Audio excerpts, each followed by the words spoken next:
Thank you very much. Now, have you ever thought about hosting a foreign student in your home? Well, if you're feeling the pinch at the moment, these are just some creative ways of turning your home into a money-making machine. And our property expert, Fiona McLaughlin, joins us here with some more tips. Good morning to you. Some of them a bit extreme, maybe, but I mean, money-making claim tax relief on the rent that's paid. And unlike being a traditional landlord, you don't actually have to register with the Private Residential Tenancies Board, nor do you have to have a rent book, so it's fairly easy and and you see it on like all the websites and maybe it's so easy to do. Daft.ie has a particular section for house sharing, Gumtree.ie maybe for the lower end of the market, and you're looking at between 400 and 800 euro a month to take in a lodger. Good money. Now, I mean, host a foreign student, that was huge years ago with the Spanish students, especially in Dublin. I know around the country maybe not as big, but in Dublin it was a huge thing to have a Spanish student. And I think something people will start looking at again. I mean, the whole house sharing thing has increased by 12% over the last few months, so it's definitely a growing area.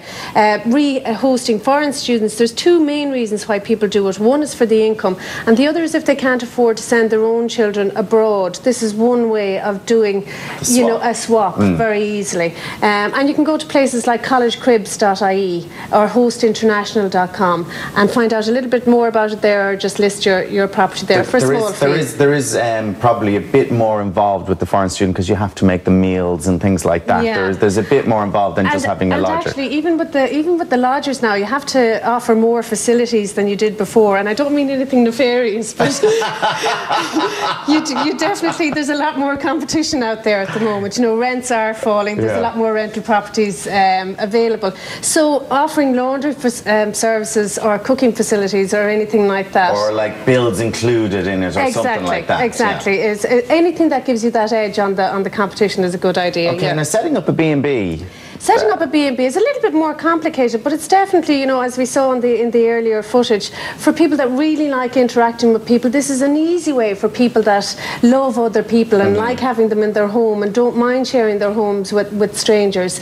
You do have to be fire or health and safety compliant. I was going to say that. Do you have to get certificates? Do you have to get people in to have a look at it? You need your fire safety certificate from your local authority. You need to have somebody, you should register with Fáilte Ireland, not only because you can get the Bord Fáilte logo, the approved, the Shamrock logo or whatever, but they will provide you with an awful lot of help and advice and direction in terms of food safety. Now is obviously a huge area as well, and you have to have a food safety. Even though it's just a breakfast, you don't want to be poisoning your guests. Absolutely, and your employees, anybody that's serving them up has to be trained as well. But you can get all that sort of advice and information from Bord Fáilte, and And the standards of B&Bs have just grown enormously as well. Really has, and obviously there is a lot more competition from the hotels, but again it's about finding a niche. There's a B&B that we used to go to down in Wicklow, and Patricia Canton was the name of the woman that used to run it, and absolutely spectacular place. You're out looking at foxes at 4 o'clock in the morning, and nobody goes out at night time because you sit and you eat, and you could be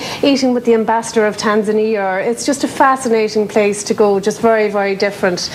Host classes, if you have any sort of a skill that you can train people in, whether, if you're a nurse and you can do antenatal classes, if you can teach somebody yoga, if you want to do interior design classes at home, if you get 5 to 10 people in at 20, 30 euro a pop, you're talking about 150 to 300 euro an hour. It's worth looking at doing when you're doing something like that, to check about public liability insurance, absolutely. And things like that. So, I mean, with any type of business in the home, you definitely need to look at public liability insurance and tax implications as well. Also, just to check those home out. Office, obviously, a lot of people, instead of renting, just move your business into your house. I mean, a lot of the boom time was about having a high street or high profile office or shop was very much about profile rather than function. And now it's time. I really like the whole home office idea. I think it's very green.